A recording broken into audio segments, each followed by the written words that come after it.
Welcome to the new part of the book, Hyperfocus How to Work Less and Achieve More by Chris Bailey. Chapter 6 Your Brain's Hidden Creative Mode.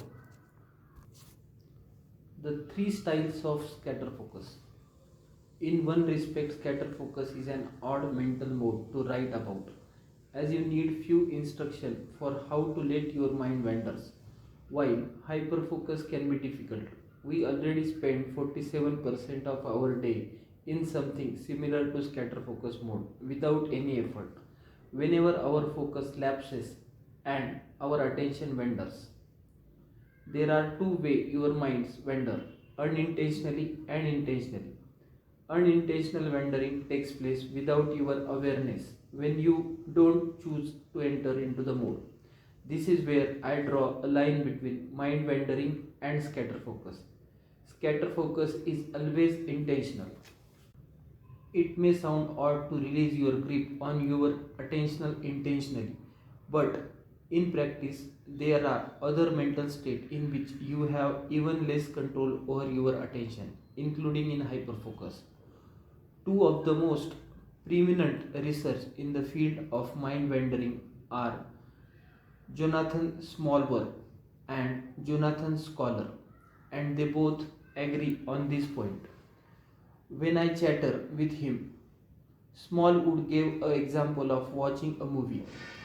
Let's say you sit down to watch a Pulp Fiction. Quentin Tarantino has organized the entire movie to constrain your thought.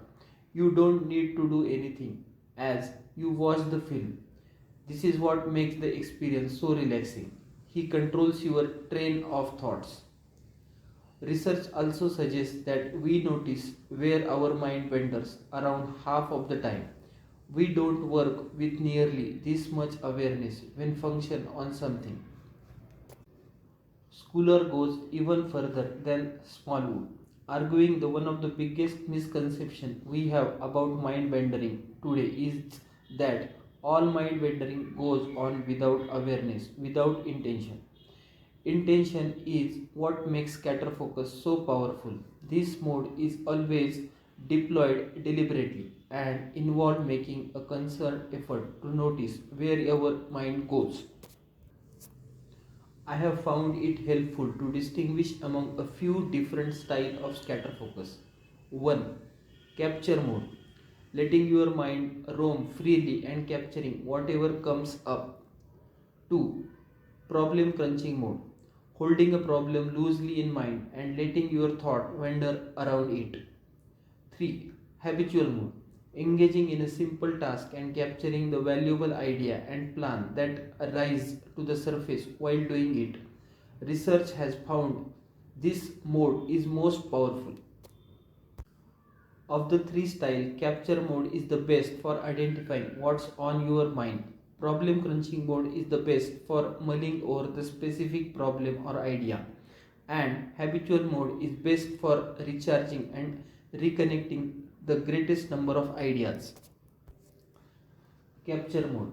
As I mentioned in chapter 5, clearing your mind of open loop is a powerful productivity tactics. The fewer to do calendar appointments and unresolved commitment you keep stored in your mind, the fewer things there are to fill your attentional space as you try to focus. For years, I have been scheduling one or two 15-minute chunks of time each week to let my mind wander freely and during which I capture any valuable and actionable material. This practice is as simple as sitting with a coffee, a pen, and a notebook and waiting to see what rises to the surface of my consciousness. By the end of process, my notebook is invariably full. I have scribed the name of people I should follow up with, stuff I have been waiting to do, a list of people I should reconnect with, solution to the problem, task I have forgotten, house chores, intention I should set, and more. I usually feel energized at the end of this little ritual because I have given my mind a break. As discussed in chapter 4, unresolved tasks, project and commitment weigh heavily on your mind, perhaps because our brain views them as a threat. In capture mode, any unresolved idea or project move to the forefront of your mind, ready to be written down and act upon later. Our mind prosperity to wander towards this unresolved idea is, in part, what makes scatter focus so valuable. The open loop become much more accessible. By way of example, I just put my computer to sleep, set a timer for 15 minutes and capture everything that rose to the surface of my mind. Of the three styles of scatter focus, you will probably find capture mode to be most aversive, at least initially. Many people find the process boring, but this is precisely what leads your mind to wander and creates the space for idea to rise to the surface of your attentional space. Cutting yourself off from the distraction naturally turns your attention inwards as your thoughts become more interesting than anything in your external environment. Problem crunching mode. Problem crunching mode is the most useful when you are brainstorming a solution to the specific problem. To enter this mode, hold a problem in your mind and let your thought wander around it. Turn it over and explore it from different angles. Whenever your mind ventures off to think about something unrelated or gets stuck on one point, gently nudge your attention back on what you intended to think about or the problem you intended to solve. Problem crunching mode enable you to solve complicated problems more creatively, providing non-linear solution you would not necessarily arrive at while logically brainstorming with a pen and a sheet of paper. Since you will experience the same problem solving benefit when scatter focus on the habitual task, I recommended using the problem crunching mode springly. Save it for the largest problem you are processing. I went into the problem crunching mode constantly when coming up with the structure of this book. I would do while conning, or I would walk around town with only a small notepad in my pocket. Once I had my structure, and before pitching the book to my publishers, I had around 25,000 words of research note and were not organized in the slightest. In my head, the ideas were just as jumbled. I decided to put the research to the test and scatter my attention, hoping to give my mind the space it needed and to connect the idea I had captured.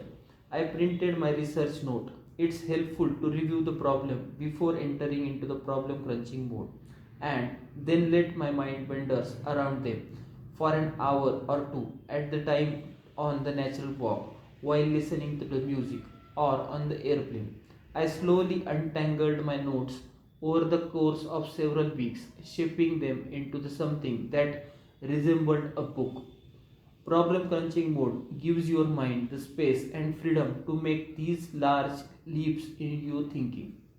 Try entering this mode if you have not been able to solve a specific non-linear problem in a traditional way.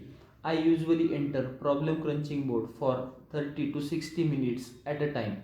I get restless if it's any longer. Test it and see what works for you. Habitual mode.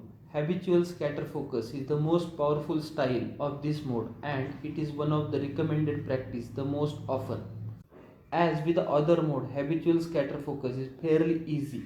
You simply do something habitual that doesn't consume your complete attention. This gives your mind space to wander and connect idea. Doing this is beneficial for countless reasons. For starters, scatter focus mode is actually fun when you are engaged in a habitual activity you find pleasurable.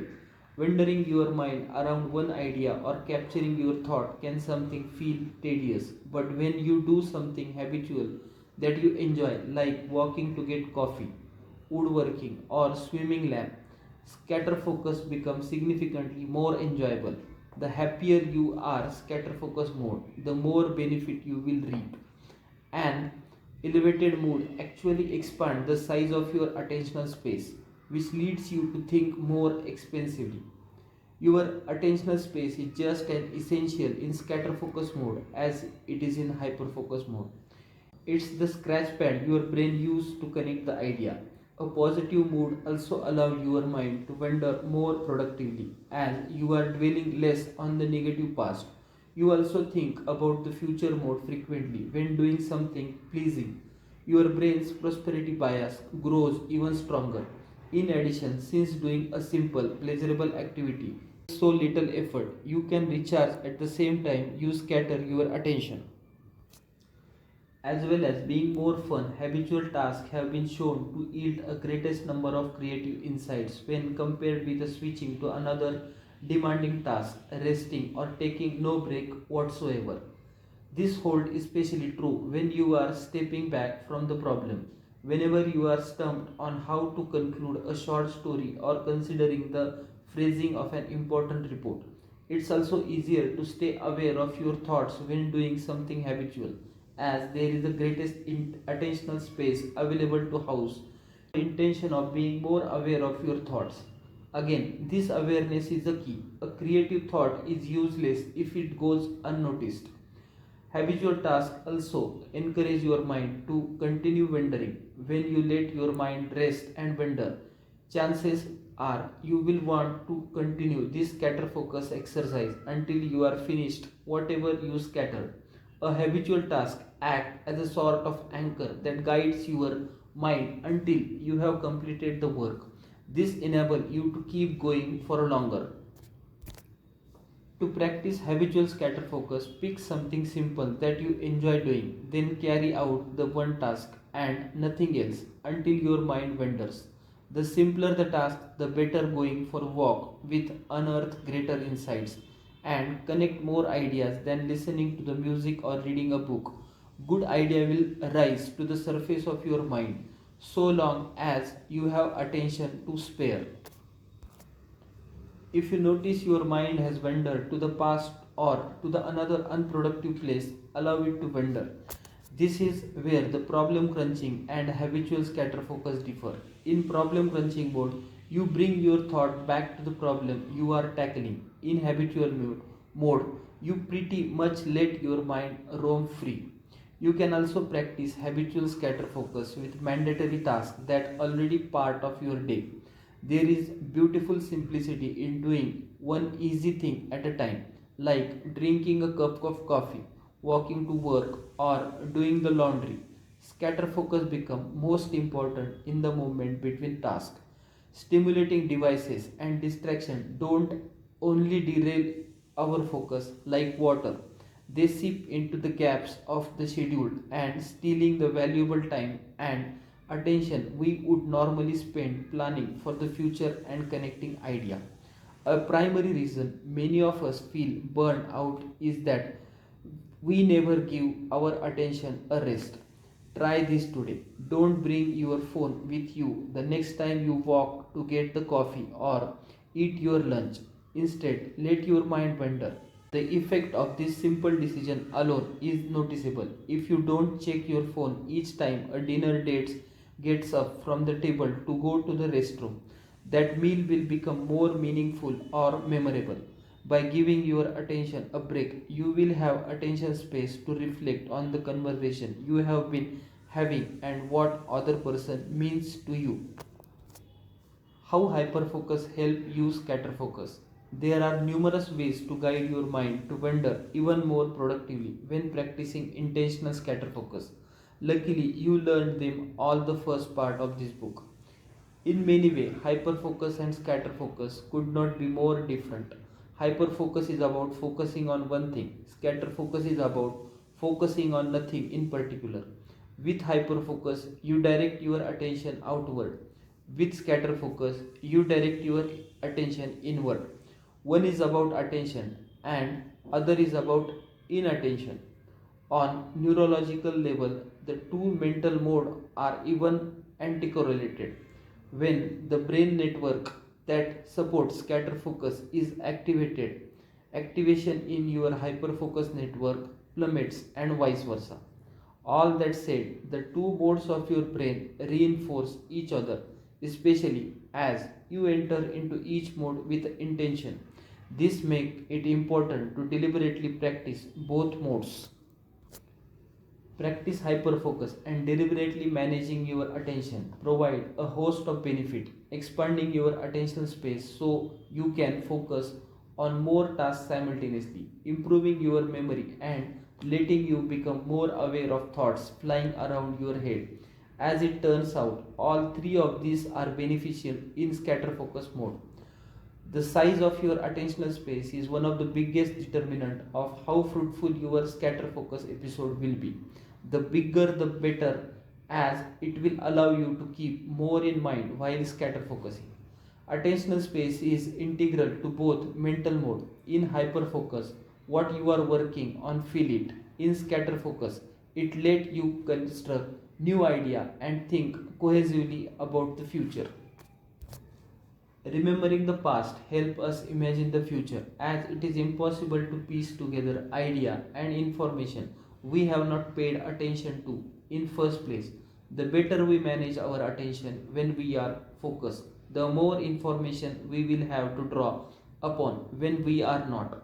A later chapter is devoted to how important it is to choose what you consume and pay attention to, just as you are what you eat. When it comes to information you consume, you are what you choose to focus on. Consuming valuable material in general makes scatter focus session even more productive. Thank you.